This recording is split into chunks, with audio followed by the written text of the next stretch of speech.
And so I was traveling.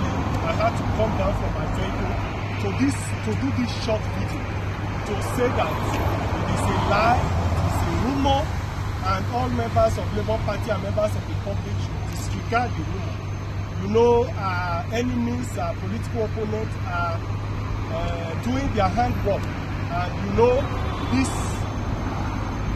political detractors thrive in falsehood, thrive in lies, and therefore urge all our supporters to disregard it. I'm fine, nothing is wrong with me. Today is Friday, 16th of June. I am here making this short video. I am fine and there's nothing wrong with me. Great obedience. Feel relaxed.